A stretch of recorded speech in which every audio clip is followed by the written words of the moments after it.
anybody who can be a witness and say, I may look good now. Things may be going well now. But if you only knew the hell I had to go through to get to my experiential heaven. That word is in the Bible, so it's all right for me to use it. Is there anybody here who knows that that's Jesus went to hell before he went to heaven? Because a real true warrior understands that you can't always get things free. You gotta go through something. Are you with me?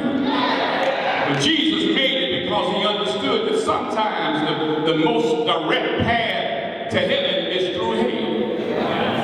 Oh God, I feel this. And so he went through in order to get there. And I just need somebody to encourage somebody. Just look at a neighbor and just tell them, listen, if you're going through something right now, just go through it. Because heaven is on the other side. I'm not talking about that great by and by. I'm not talking about that land beyond the sky. I'm talking about experientially enjoying your life. Somebody holler back at me. I dare you to ask some folk in here who are pretty successful if it came easily, and they will tell you no. You got to persevere. Now try this. I told you before, but I think this is apropos today, that there's an artist in Mexico who was working on a statue and doing process. He lost his right hand.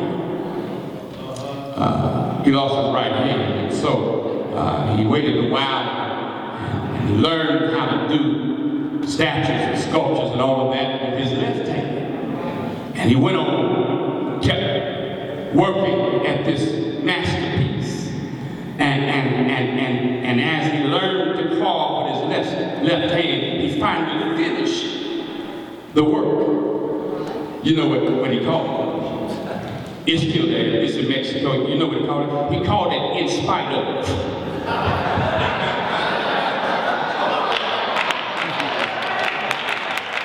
No, that's the actual name of the statue, In Spite of.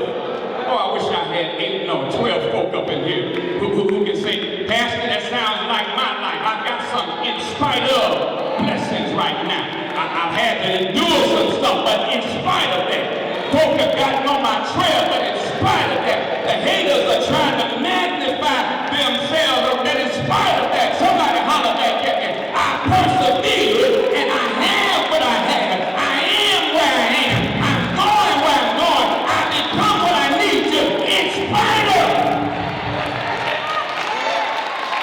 Oh, I wish I had some in spite of saints up in here who know that not only does that adequately describe your work, hey, and your reality, but actually, in fact, that describes how God has been blessing you. In spite of what you've done, in spite of what we've said, in spite of where we've gone. As a matter of fact, truth of the matter is, when everybody else wrote you off, God said, in spite of that, I still love you.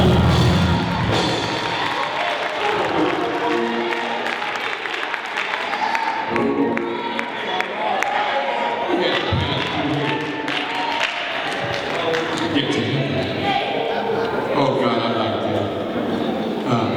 But the second lesson, and I love this, is that no man can keep from you what the Maker has kept for you.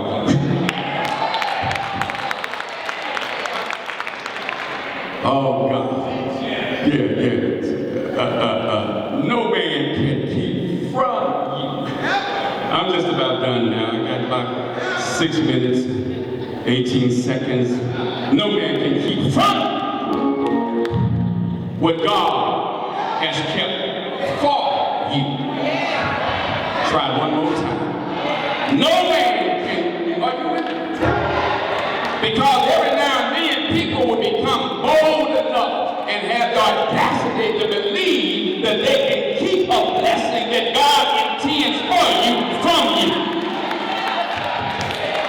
But I wish I had about 18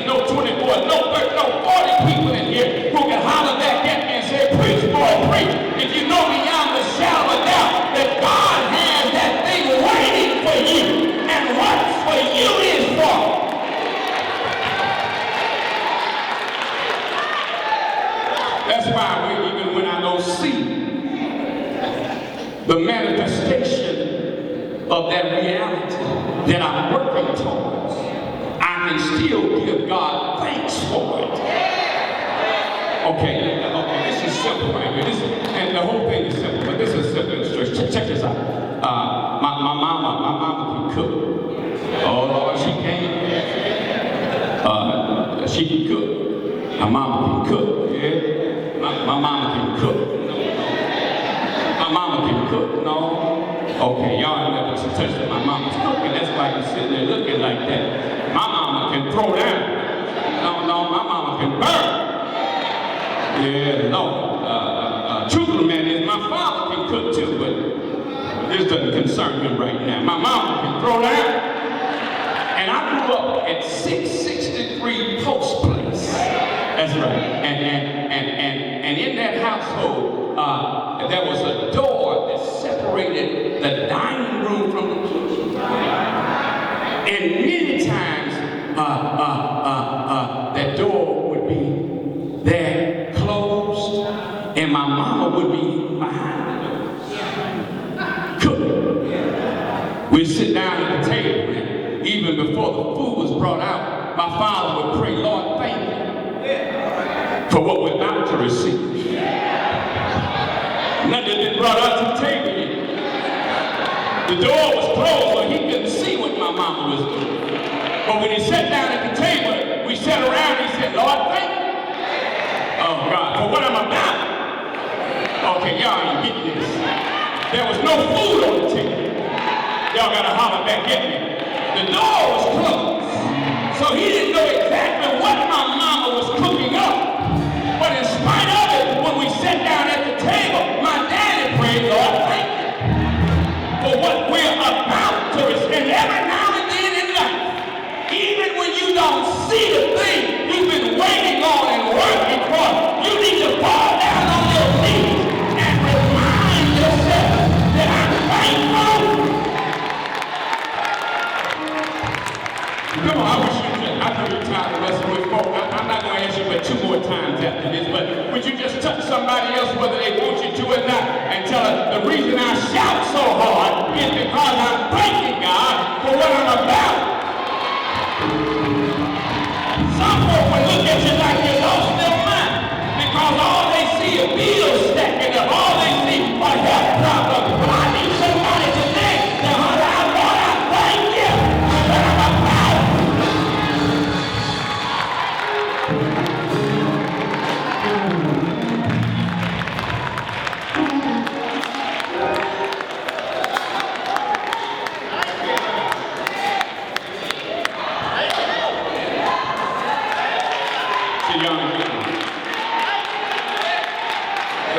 We didn't know what was being cooked behind the door, but we sensed that there was something in the atmosphere. Well, I really wish I had somebody in here who could be a witness. Have you ever felt like your blessing was just about it? Not because anybody told you anything, not because of anything you saw, but you sensed it in. Well, I wish I had about 40 people who know what we say. I'm connected so much with God until when my atmosphere changes, I feel a shift in my seasons.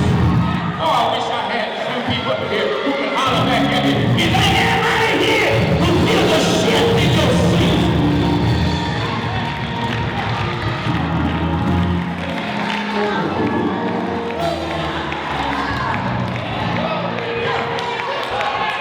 Okay, y'all not doing this.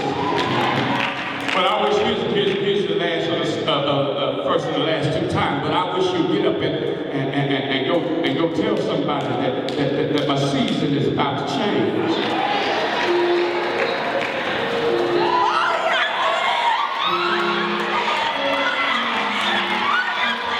I wish you would just touch somebody and tell them, I don't care what you're trying to keep funding. God.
Because he's always taught us how to just ride on out when you reach the end. And I had some more to say, but if I need to, I can just sit down now. As a matter of fact, but I'm not going to sit down unless you stand up.